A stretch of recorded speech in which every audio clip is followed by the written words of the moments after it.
Rabbana zidna ilman warzuqna fahman wa alhiqna bis-salihin. Rabbi shrah li sadri wa yassir li amri wahlul 'uqdatam min lisani yafqahu qawli amma ba'du. Oke, teman-teman yang dirahmati Allah. Pertama, buat teman-teman yang udah pulang mungkin belum sholat maghribnya jangan lupa.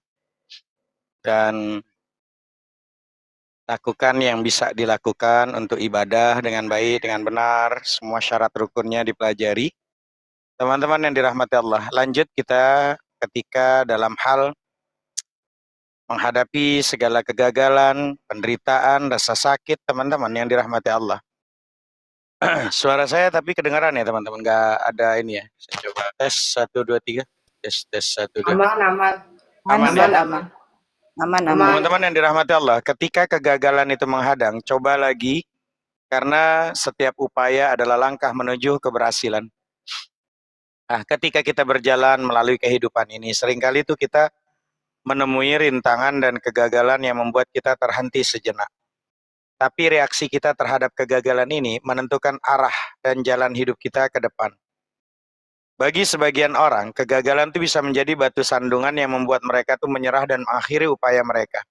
Bagi yang lain, ada sebagian juga kegagalan adalah tantangan yang mengilhami mereka untuk bangkit dan mencoba lagi dengan lebih keras.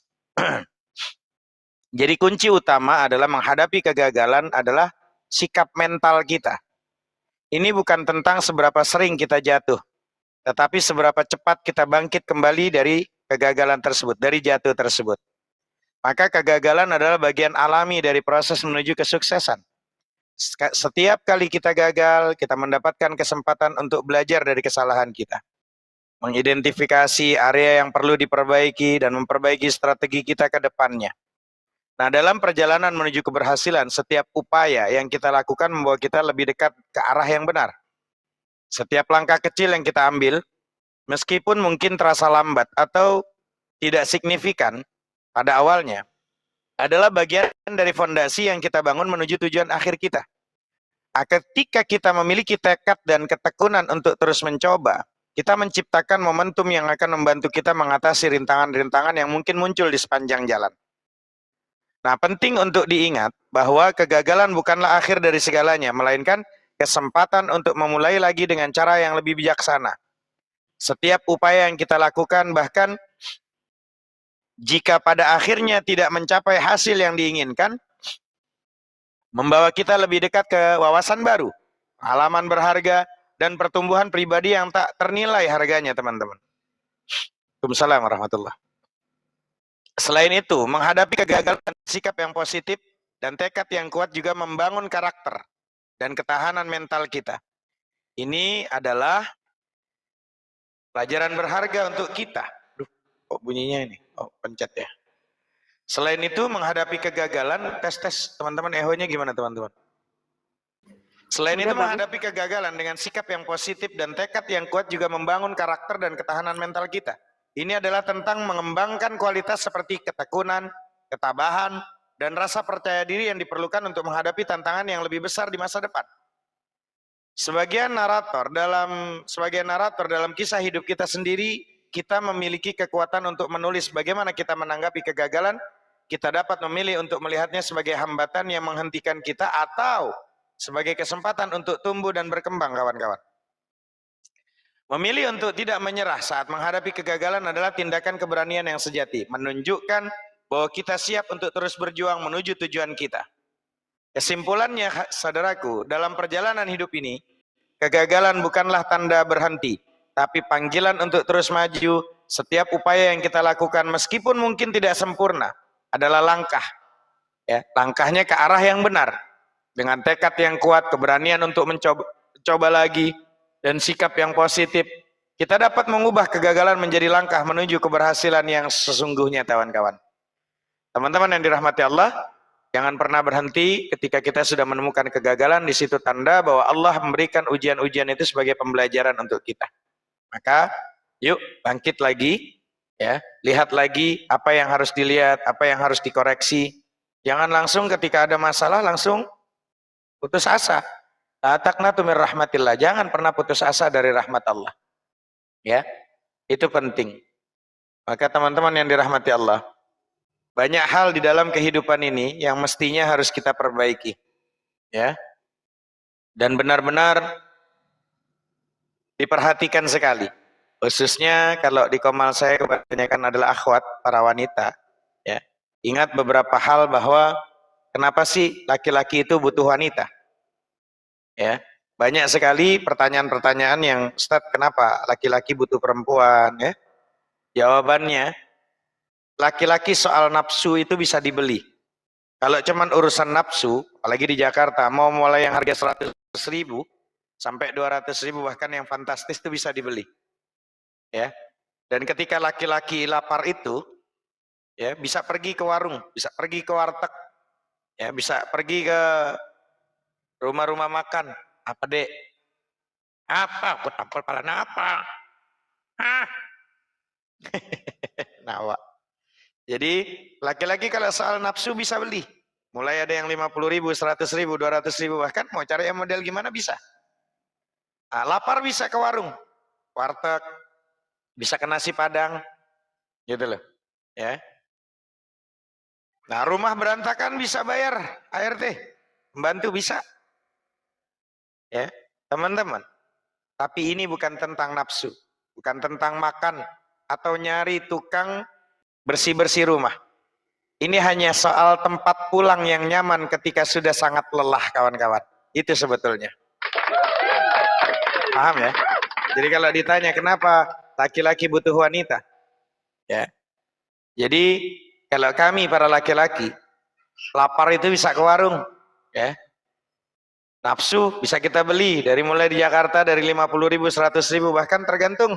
Mau modelnya gimana kita bisa dengan uang kalau cuma nafsu. Lapar pun demikian ke warung. Mau yang warungnya biasa-biasa, warteg, warung Tegal, mau warung-warung pinggiran, atau bahkan warung-warung nasi padang, bisa. Kalau kita punya rumah berantakan, kita bisa bayar, membantu bayar. Tapi ini bukan tentang nafsu, ini bukan tentang makan, ini bukan tentang nyari tukang bersih-bersih rumah.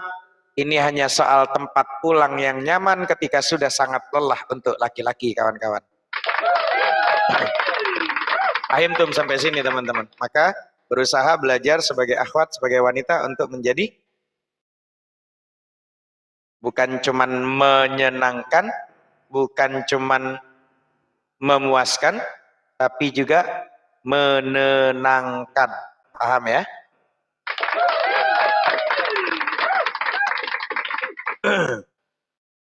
Teman-teman yang dirahmati Allah, ada beberapa resep sejati kunci ketenangan jiwa. Silakan dicatat.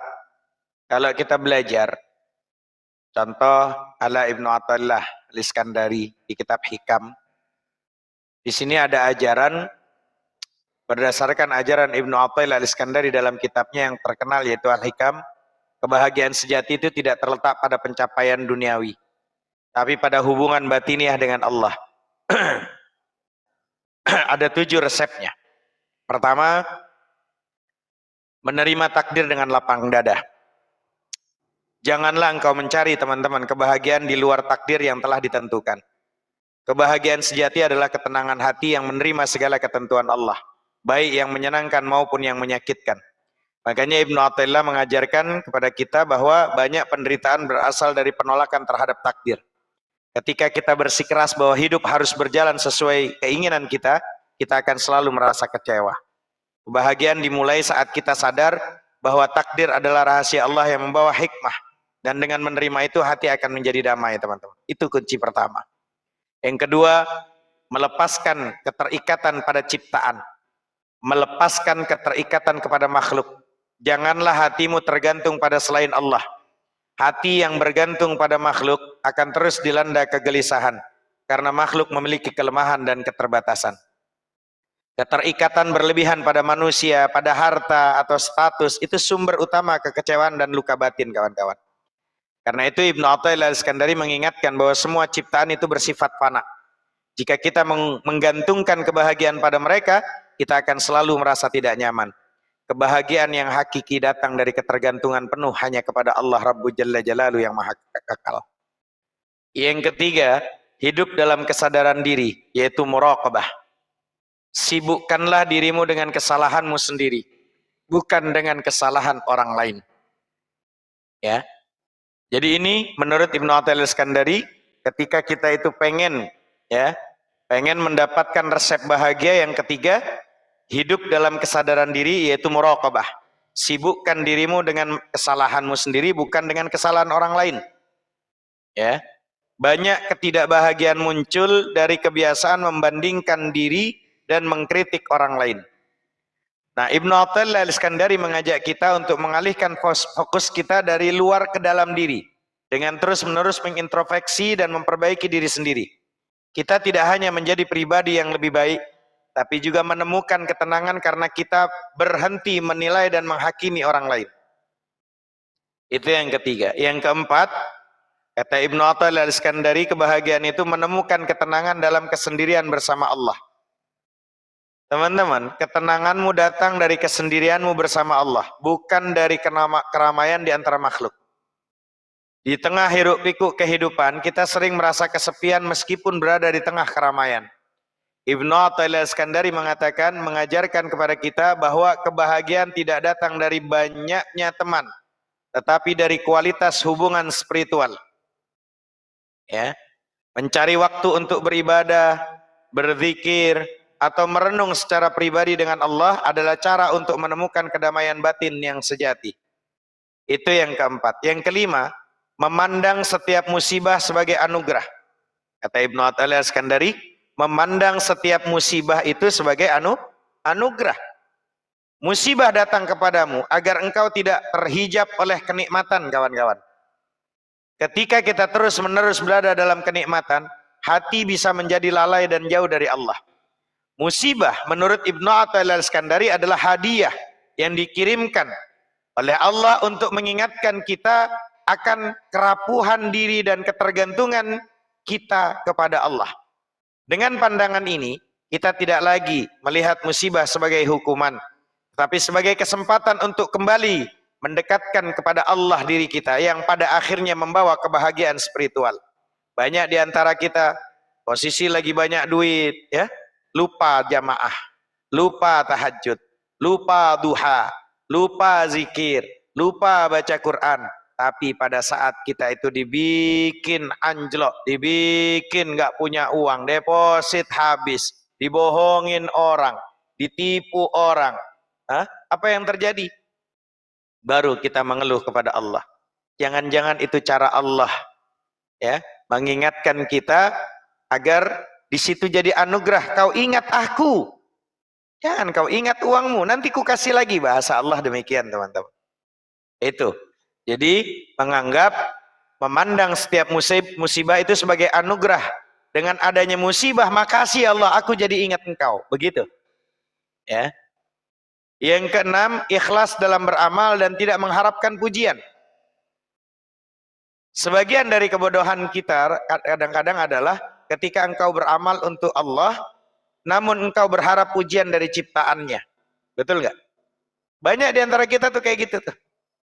Ya, oonnya kita, jahilnya kita, ya, kebodohannya kita adalah ketika kita beramal untuk Allah, tapi engkau berharap pujian dari ciptaannya Allah. Kan beleng-beleng, teman-teman. Maka kekecewaan. Ibnu Athaillah Iskandari menyarankan bahwa mengejar pujian dari manusia adalah jalan yang melelahkan dan seringkali itu berujung pada kebahagiaan sejati dalam beramal adalah ketika kita melakukannya semata-mata karena Allah saja, bukan karena siapapun. Aku menjadi suami yang baik karena Allah, bukan karena untuk istriku, bukan. Seorang istri melakukan amalan apapun, aku istri, statusku istri, maka aku lakukan karenamu ya Allah. Aku nggak butuh pujian dari suami. Harusnya begitu. Kita sering kecewa, kita sering sakit hati karena masih berharap kepada makhluk. Pada saat makhluk ini tidak timbal balik kepada kita, kecewa kita. Saya berbuat baik karena dia suami saya. Terus kalau suamimu nggak berbuat baik sama kamu, kecewa, merana, sakit hati. Berarti selama ini salah. Ya, sampai setahun, 2 tahun, 3 tahun, 4 tahun, 10 tahun, 20 tahun, 30 tahun rumah tangga, berarti harus ada diluruskan niatnya karena Allah. Dengan melepaskan harapan akan pengakuan, hati menjadi ringan dan terbebas dari beban ekspektasi orang lain. Aku sebagai suami, ya Allah, kulakukan semuanya kebaikan atas perintah-Mu, ya Allah. Kau menganjurkan aku untuk menjaga istriku sebaik-baiknya.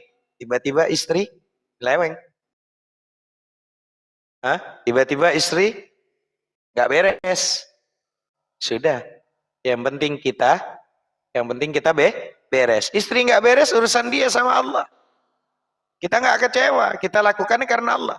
Sebagai si istri, melakukan, melayani semuanya maksimal. Yang diperintahkan Allah. Tawarin pulangnya dengan penuh dandan dan segala macam maksimal. Tawari makan semuanya.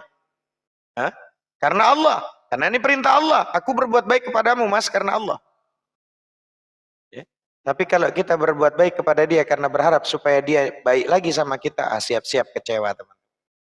Yang ketujuh, kata Ibnu Athaillah Al-Iskandari, resep bahagia sejati ala Ibnu Athaillah Al-Iskandari terakhir adalah sabar dan tidak terburu-buru menunggu hasil.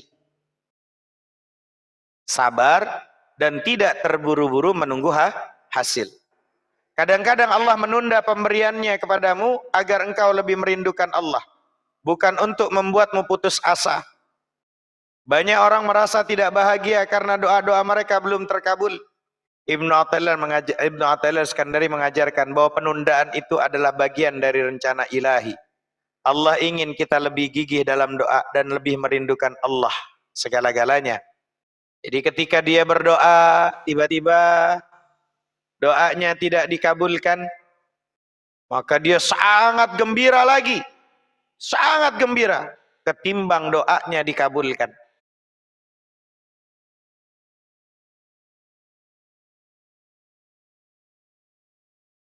Aku berdoa, tiba-tiba doaku tidak dikabulkan, itu atas keinginan Allah. Dan kalau keinginan Allah pasti yang terbaik untukku sebagai hambanya. Begitu harusnya, teman-teman.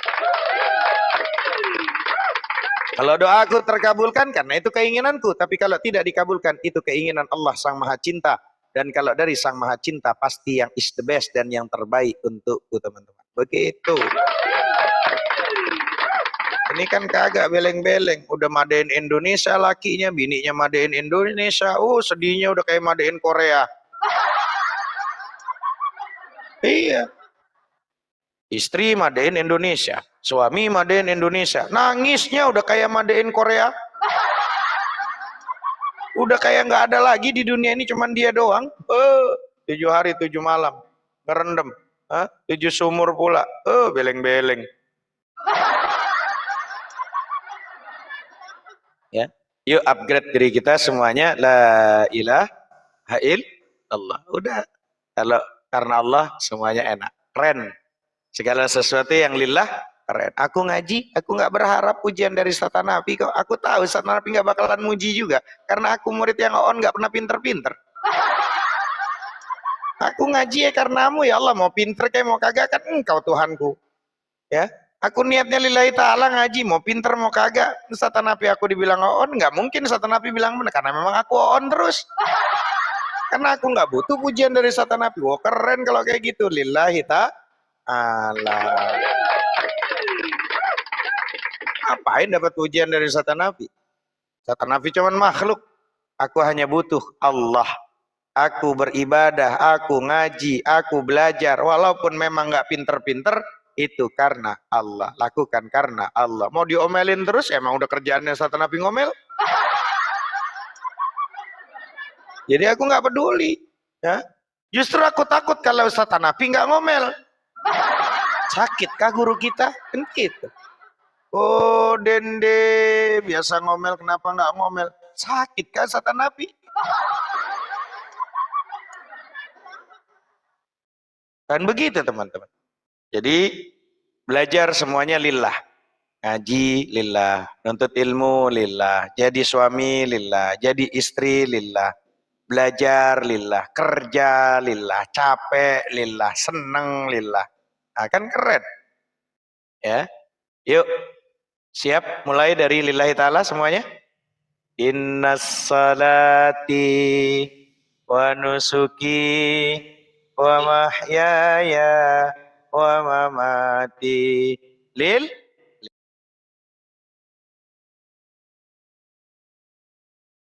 Yuk, luruskan.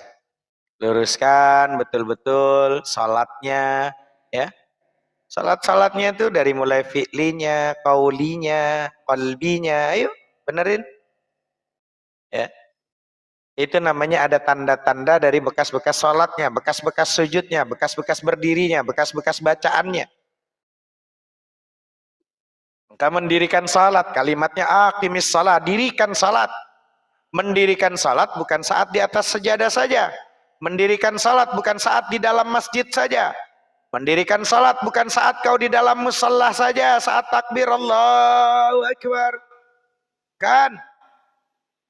Tapi saat kau gulung sejadahmu, saat kau keluar dari masjid, keluar dari musalla, keluar dari suruh, dari langgar, tetap dirikan terus salat. Gitu teman-teman. Bisa nggak nih dikerjain nih? Mulai upgrade nggak nih? Siap ya? Jadi jangan cuman gara-gara Ustadz Hanafi pas ngomel baru pada diem. Harus tiap hari. Ya, lakukan tiap hari, upgrade. Bukan hanya ilmunya bertambah, tapi juga akhlaknya semakin bagus. Bukan zahirnya saja, batinnya juga bagus. Batin bagus. Ya, percuma teman-teman. Kau mau ngaji mondok berpuluh-puluh tahun. Berpuluh-puluh tahun kau mondok. Ngaji kau hafal Quran kalau perlu. Tapi kawan-kawan, jikalau andai kata misalnya lisanmu tidak mencerminkan Qur'ani, tatapan matamu nggak mencerminkan Qur'ani, pendengaranmu tidak mencerminkan Qur'ani, akhlak tingkah lakumu tidak mencerminkan Qur'ani, maka yang dijadikan masalah adalah nggak ada sia-sia, cuman jadi bahannya api neraka yang pertama kali itu dirimu. Bahan api neraka itu kau. Pinter, pondok, ngaji, bertahun-tahun. Tapi posisi kita nggak ada perubahan. Hati-hati itu. Kitalah yang pertama kali sebelum penyembah berhala, ya, sebelum penyembah-penyembah patung, penyembah-penyembah selain Allah dimasukkan ke neraka, ini kita yang dimasukin dulu. Hati-hati. Ya, hati-hati. Orang yang udah ngaji aja nggak ngamalin aja dimasukin pertama, apalagi kalian udah nggak ngaji nggak ngamalin, beleng-beleng. Gimana mau ngamalin Ustaz, orang nggak tahu, makanya ngaji. Kan begitu. Orang yang ngaji tahu saja dia jadi bahan api neraka yang pertama kali, apalagi kalian yang ngaku Islam habis itu aman gitu. Beleng-beleng. Makanya wajar ada 3 bala yang disiapkan sama Allah ketika orang nggak mau nuntut ilmu lagi. Ya, hati-hati. Saya ulang-ulang terus ini. Ya, ada 3 bala yang disiapkan Allah bagi orang yang tidak mau nuntut ilmu lagi. Ya. Jadi ini yang harusnya teman-teman takutkan. Ya. Maka 3 musibah inilah orang-orang yang menjauhi ulama. Ya. Ini sering terjadi nih. Cuman teman-teman nggak sadar tuh. Ada beberapa sumber keislaman menjelaskan para ulama-ulama di guru-guru di pondok itu ngasih tahu, kalau kamu tidak mau nuntut ilmu lagi, sibuk sama kerjaan, sibuk, ya, udah sibuk Ustaz, saya udah punya suami, saya udah punya istri, saya sudah punya anak, udah nggak ada waktu lagi Ustaz, pagi pulang malam capek letih, udah nggak ada waktu untuk duduk di majelis ilmu, udah nggak ada waktu saya dekat sama ulama, udah nggak mau dekat-dekat sama ulama. Apa kata Allah? Ya, kata para ulama ini, dicabut keberkahan rezeki. Jadi ketika seseorang menjauhi ulama, nggak menuntut ilmu lagi, enggan belajar menuntut ilmu lagi, dia sudah merasa cukup dengan ilmu yang ia ada, dia cenderung kehilangan pemahaman tentang hakikat rezeki yang sebenarnya, yaitu keberkahan.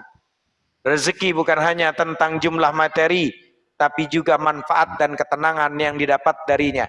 Tanpa ilmu seseorang bisa saja mencari rezeki dengan cara yang tidak halal atau menghabiskan rezeki pada hal-hal yang sia-sia, sehingga keberkahannya, rezekinya tercabut. Saya udah dapat ini, kok ada aja masalah. Udah dapat ini, kok ada aja masalah. Udah dapat ini, kok masih begini. Kok begini, kok begini. Udah kerja, oh begini. Nggak kerja pusing, kerja tambah pusing. Nggak kerja punya utang, kerja malah banyak utang. Ada kan yang begitu? Ada kan? Saya nggak kerja, Ustaz. Saya pengen kerja karena saya banyak utang. Oh ya, ya udah. Ya udah ngaji ya. Ya Ustaz ngaji. Giliran ngaji dia dapat panggilan ada kerjaan. Giliran udah kerja, ketemu di jalan gak pernah ngaji lagi bang.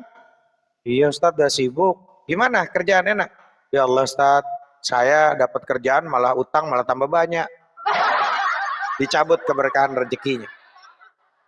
Yang kedua, dipimpin oleh penguasa yang zalim. Orang yang menjauhi ulama, nggak mau nuntut ilmu lagi, merasa cukup dengan ilmu yang ada, menjauhkan tuntunan dari nasihat agama. Akibatnya apa? Masyarakat kehilangan kemampuan untuk membedakan antara yang benar dan yang salah, serta tidak memiliki pegangan moral untuk menuntut keadilan. Dalam kondisi seperti ini, Allah dapat memberikan pemimpin yang zalim sebagai balasan atas kelalaian umat. Kalau ada satu tempat orang yang sudah tidak mau lagi, nggak seneng sama ulama, nggak cinta sama ulama, nggak mau lagi nuntut ilmu, apa yang terjadi? Kezaliman. Pemimpin tersebut tidak peduli dengan rakyatnya dan hanya mementingkan kepentingan pribadi atau golongannya. Waalaikumsalam warahmatullahi wabarakatuh. Ya, ya. Kita udah nggak seneng sama ulama, dizalimin sama anak, dilawan sama anak. Ada nggak? Hah? Iya. Kita udah nggak seneng sama ulama, ya. Orang dapat kenal sama seseorang, seseorang itu zalimin kita. Hah? Kenapa? Di hatinya nggak mau nuntut ilmu lagi. Kalau nuntut ilmu ada tujuan selain ilmu. Bisa jadi tujuannya untuk ngejar ustadznya. Waalaikumsalam warahmatullahi wabarakatuh yang sudah hadir. Ada yang begitu? Insya Allah di sini mah nggak ada. Insya Allah di sini nggak ada. Yang ketiga, mati dalam keadaan tidak beriman. Masya Allah. Wal'iyadzubillah. Ini musibah yang sangat besar. Ketika orang sudah tidak mau lagi sama ulama, nggak mau lagi nuntut ilmu, maka nanti hatinya menjadi mati dan buta dari ketaatan kepada Allah. Salat, nggak ngerasain nikmatnya salat, hatinya sudah dimatikan sama Allah tanpa iman. Ada Al-Quran, tapi Al-Quran nggak menjadi petunjuk untuk dirinya. Coba. Dibikin mati sama Allah, nggak nikmat duduk di majelis ilmu, nggak ngerasa nyaman. Dirinya sering nyaman kalau di komal-komal yang ada huru hara, ada keributan, dia senang. Tapi kalau lagi ngebahas ilmu, lagi ngebahas Quran, ngebahas hadis, fikih, nggak demen dia, capek dia, ya, nggak mau dia. Ya. Masuk kanan keluar, boro-boro mau masuk, apa sih nggak jelas gitu. Nah. Jadi penting untuk dicatat, menuntut ilmu tidak hanya sekedar duduk di majelis taklim, tapi juga terus-menerus mempelajari dan mengamalkan ajaran agama dalam kehidupan sehari-hari, teman-teman. Musibah ini terjadi sebagai konsekuensi logis dari sebuah pilihan. Ketika seseorang meninggalkan jalan kebaikan ilmu, dia membuka pintu bagi keburukan masuk ke dalam kehidupannya. Itu faktanya, teman-teman. Betul atau tidak? Logikanya gitu. Kenapa? Karena dia nggak mau belajar lagi, stuck ilmunya. Akhirnya apa? Dia belajar, taunya cuman sampai maaf, maaf. Dia tahu cuman makhorijul huruf doang. Udah nggak mau nuntut ilmu lagi.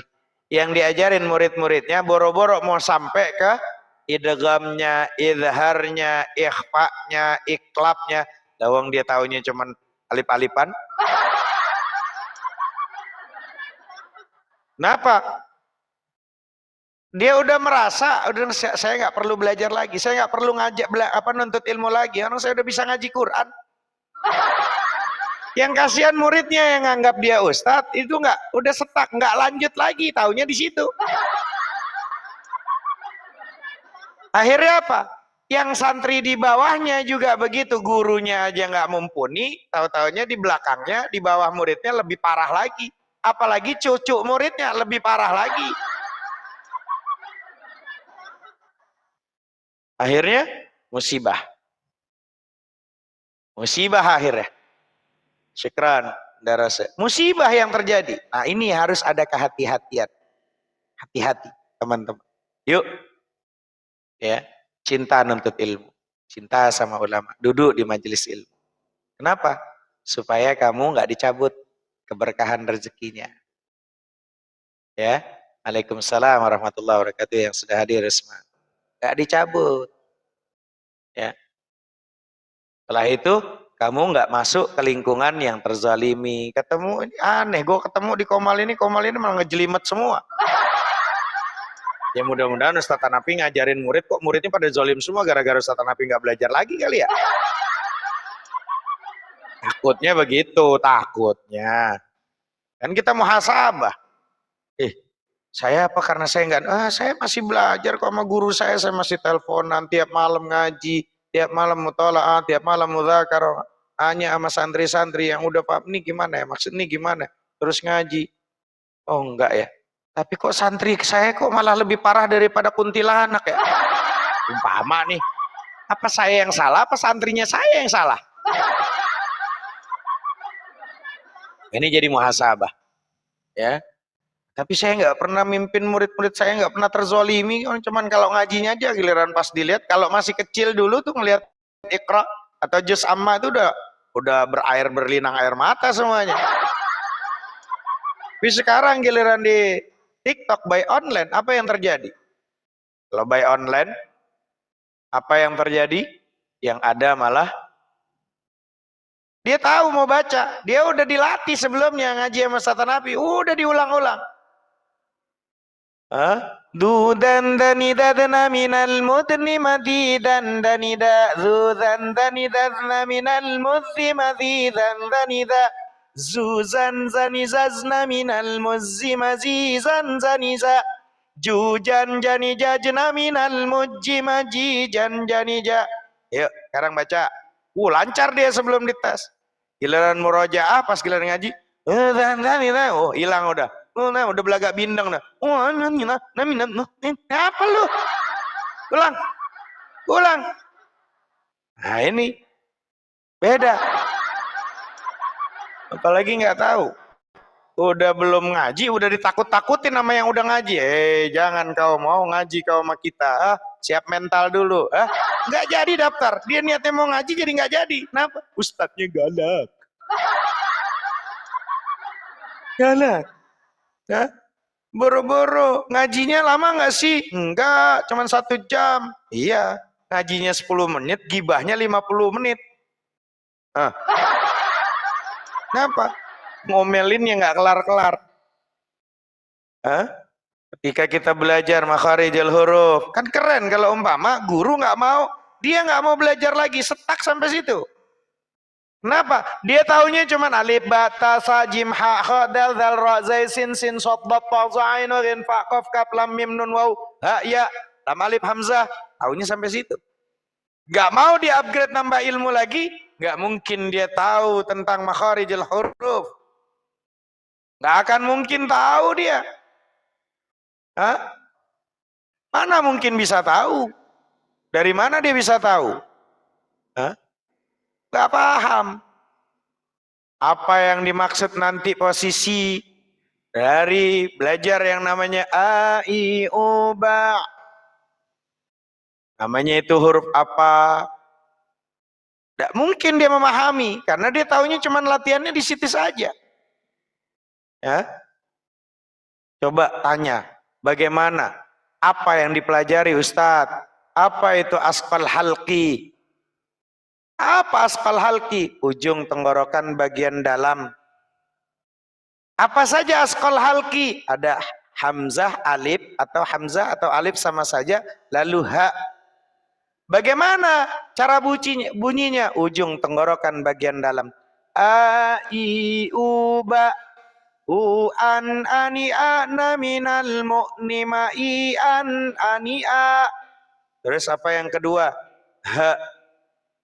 Ujung tenggorokan bagian dalam tapi beda. Itu adalah alif, yang ini adalah ha lebih dalam.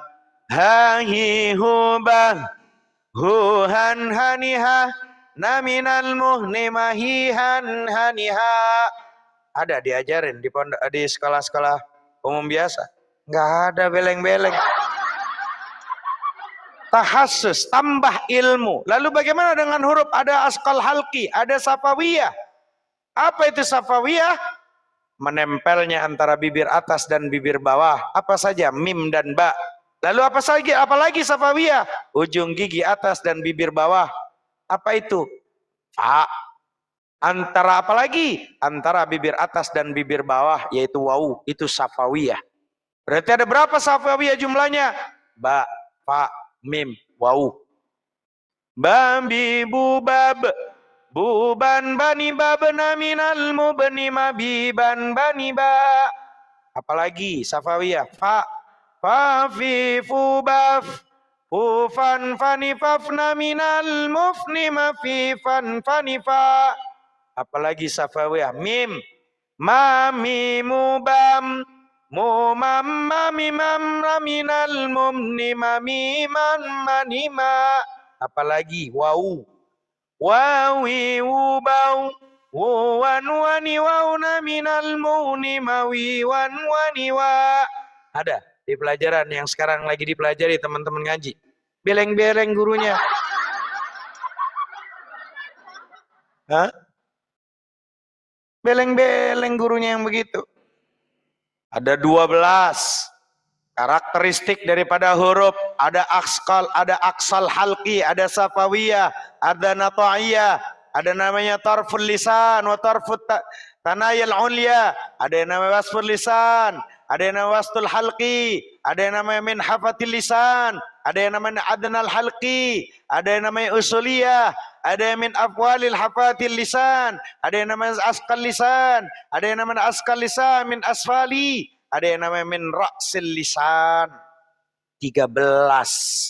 Dari mulai alif ba ta sa jim ha kha dal dal itu ada 13 cara pas bunyinya huruf.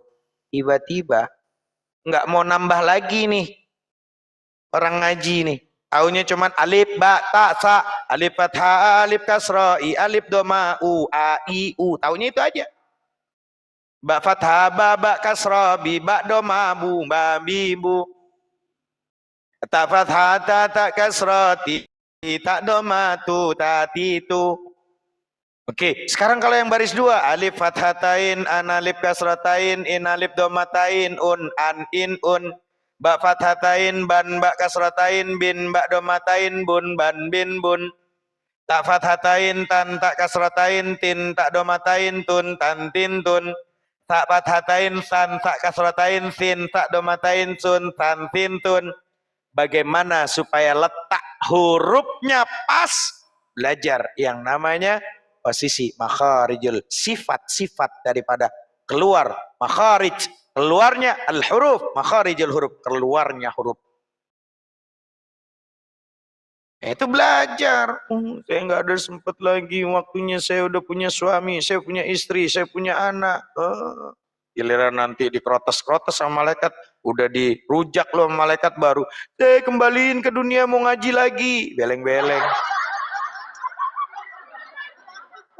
Pakai komplain, ya Allah, nggak ada yang mau ngajarin saya. Beleng-beleng, ya Allah, saya mau ngajarin, mereka aja yang sibuk.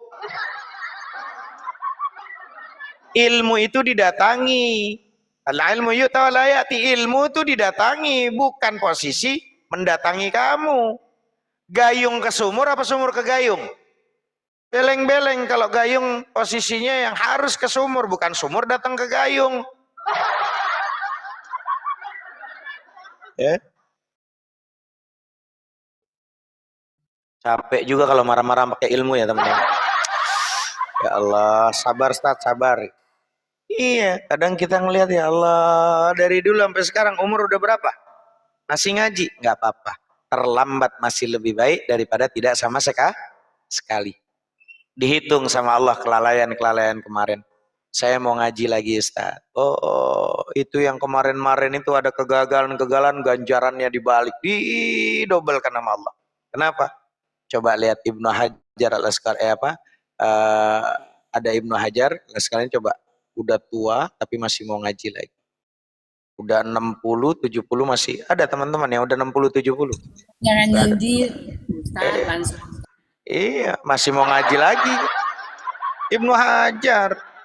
Coba dari mulai ngaji bareng sama temennya sampai gurunya punya anak, anaknya jadi gurunya dia. Anaknya punya anak lagi, cucunya jadi, sampai dia capek. Ya Allah, gue kayaknya paling on banget sih ngaji, nggak kelar-kelar ini. Keluar dari padepokannya, kalau kita dari pondok, kabur dia lah. Itu dalam gua dia lihat. Dia lihat. Ada tetesan bunyi tes, tes. Dia lihat. Ini batu gunung, batu kadas yang luar biasa, batu keras cadas gunung gini luar biasa. Kok bisa bolong sama tetesan air?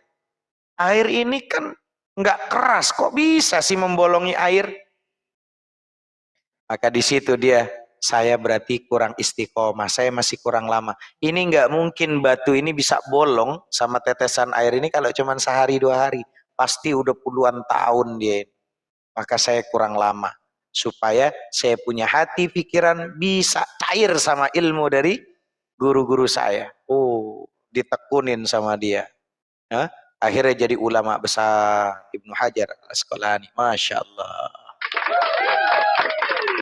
Ya, jadi jangan pernah berhenti untuk nuntut ilmu. Jangan pernah berhenti untuk belajar. Selama gurunya ada. Yang repot nggak ada gurunya, lu mau belajar sama siapa? Ajian surat jiwa, waringin sungsang. Giliran gurunya ada, lu nggak mau ngaji. Datang hari Minggu ngaji, malam Minggu ngaji tajwid, malam Minggu paginya akidah, kitab, kan gitu.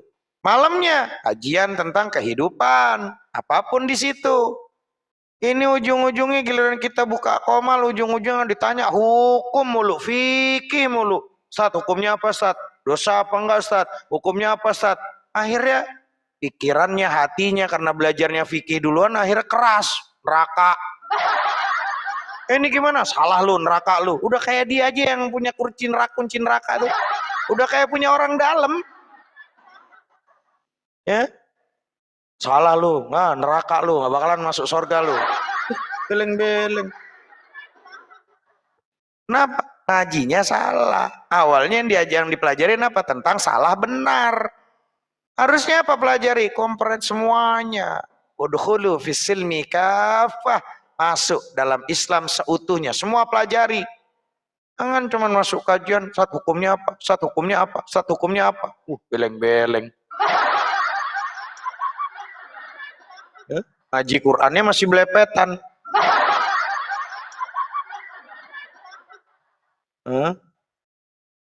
Gitu. Paham sampai sini teman-teman? Allahu ta'ala alam bisawab. Rabbana anfa'na bima 'allamtana, rabbi 'allimna alladhi yanfa'una, rabbi faqihna wa faqih ahlana wa qarabatil lana fi dinina. Al-Fatihah.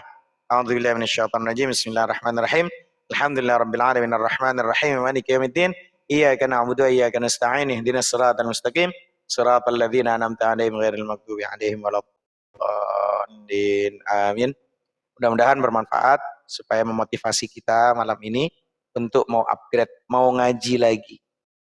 Afatul ilmi an-nisyan. Bahaya ilmu itu lupa. Ya, bahaya ilmu lupa. Dari banyak yang lupa itu yuk upgrade lagi yuk, mulai lagi yuk, ngaji yuk. Ya. Siapa orang yang mengurusi urusan akhirat, benerin Qur'annya, nanti Qur'an akan upgrade, benerin kehidupannya. Mau apa tidak? Mau enggak? Orang lagi mau benerin bacaan Qur'annya, lisannya, makharijul hurufnya, tajwidnya. Dia kejar memperbaiki Qur'an. Nanti Qur'an akan upgrade, akan memperbaiki kehidupan dunianya, zahir batinnya. Mau apa enggak? Ya, kalau mau upgrade lah. Ini memang enggak. Ada waktu, Ustaz. Ada waktu untuk ngaji lagi, Ustaz. Ya kan? Yuk, lanjut. Teman-teman, di sini sudah waktunya Isya.